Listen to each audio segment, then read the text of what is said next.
Баршаңызға қайырлы күн достар. Бүгін біз сіздерменен дәл осы видеода көріп тұрғандарыңыздағыдай вупи пай тортын әзірлейтін боламыз. Менімен бірге видеоның соңына дейін қарап, міндетті түрде мен берген рецепт бойынша жасап көруге кеңес беремін.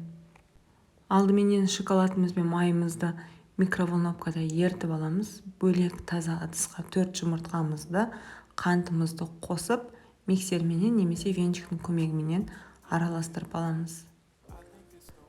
Араластыру кезінде біздің жұмыртқамыздың екі есе үлкеюі маңызды емес, ең бастысы қантымыздың ерігені. Жұмыртқа мен қантымыз толық араласып болғаннан кейін, жаңағы микроволновкаға жіберген майымыз бен шоколадымызды алып, екеуін біркелкі етіп араластырамыз. Себебі шоколадтар арасында ерімей қалып кетуі мүмкін. Барлығын бірге толығыменен ерітіп болғаннан кейін екеуін бірге біріктіреміз. Жұмыртқалы масса мен шоколадты массаны бір-біріне біріктіріп араластырамыз. Сұйық массаларымыздың барлығын біркелкі етіп араластырып болдық. Ендігі кезекте құрғақ массаларды бір-біріне араластырамыз. Бұл жерде бізге ұн, разрыхитель, какао керек болады. Барлығы міндетті түрде ситадан өткен болуы қажет. Осы құрғақ массаларымызды жаңағы біз алғашында дайындаған сұйық массамыздың ішіне салып, барлығын бірге біркелкі масса болғанша, яғни біркелкі қамыр шыққанша жақсылап венчиктің көмегімен немесе миксердің көмегімен араластырып аламыз. Араластыру барысында мұқият болуларыңыз қажет, себебі какао түйіршіктері кей кезде араласпай қалып кетуі мүмкін. Міне өздеріңіз көріп тұрғандай бізде біркелкі қамыр шықты. Енді осы мен берген рецепт бойынша сіздерден 4 корж және қосымша печеньелермен бірге шығатын болады. Достар, алдын ала табамызға фольганы орап, осылайынан дайындап аламыз да 4 қасық қамырымыздан салып, дәл видеода көрініп тұрғандай етіп жағамыз. Яғни шетіне бортиктар жасау арқылы жағып шығамыз. Себебі біздің қамырымыздың құрамында шоколад болғандықтан пешке салынғаннан кейін ол шоколадтарымыз еріп ортаға жылжиды. Бір тегіс корж шығу үшін шетіне көбірек жағуларыңыз қажет. Корждарымызды алдын ала 180 градуста қызып тұрған пешке салып 8-10 минутта пісіріп аласыздар.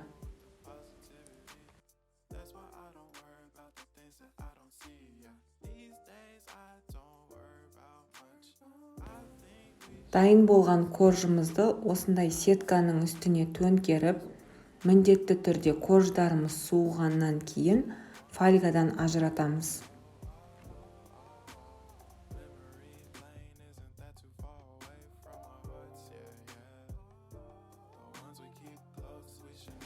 Ендігі кезекте тортымыздың кремін дайындайтын боламыз. Ол үшін таза бір ыдысымызға қантымызды, сливкимізді, бұл жерде сливкидің пайызы 33%-дан жоғары болу міндетті. Және творожный сырымызды қосып, барлығын бірге миксердің көмегіменен бізде қатты крем шыққанша араластыратын боламыз. Мен бұл жерде планетарный миксер қолдандым, бірақ планетарный миксер болу міндетті емес. Егер сіздердің үйлеріңізде қол миксер болатын болса, онда қол миксермен жасауға болады. Кремнің дайын болмағанын лопатканың көмегімен тексереміз, яғни біз лопаткамен ұстаған кезде крем лопаткадан түсіп кетпеуі қажет. Бұл жерде көріп тұрғандарыңыздай менің лопаткамнан кремім сырғып тұр, сондықтан мен миксерді тағы бір рет айналдырып алдым.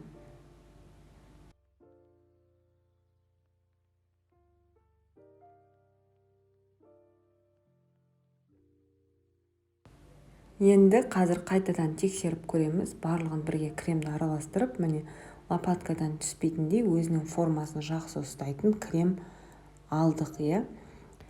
Енді көріп тұрғандарыңыздай осындай домалақ вупи пайдың насадкасы болады. Соны кондитерский мешоктың ішіне салып, барлық кремімізді толтырамыз.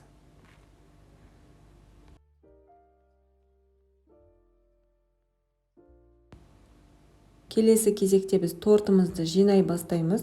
Ол үшін біз поворотный столиктің үстіне подложканы қойып, коржымызға дәл осылай видеодағыдай етіп крем жағып шығамыз. Алғашында сіздерге осылайынан шарик етіп крем жағу қиындық тудыруы мүмкін. 1-2 рет жасай келе қолдарыңыз жаттығып, жасау сіздерге оңайырақ болады.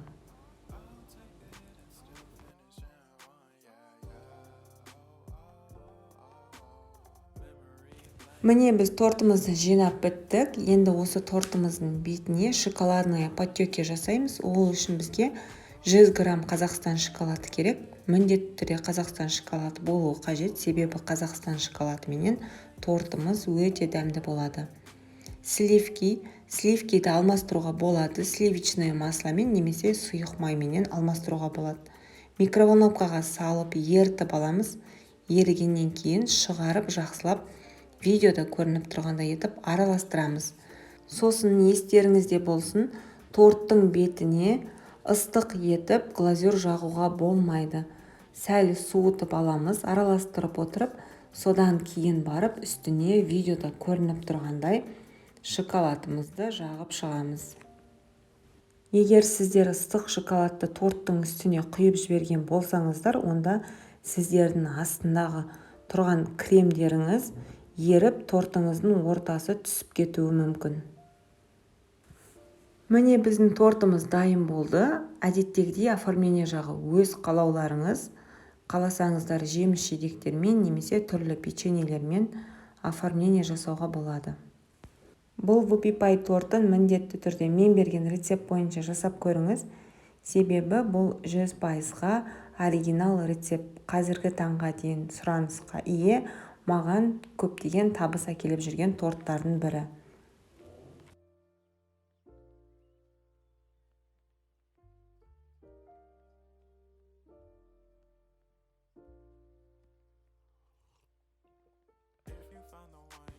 Егер менің видео рецептім сіздерге ұнаған болса, достарыңызбен бөлісіңіз, комментарий қалдырыңыз және каналға тіркелуді ұмытпаңыз.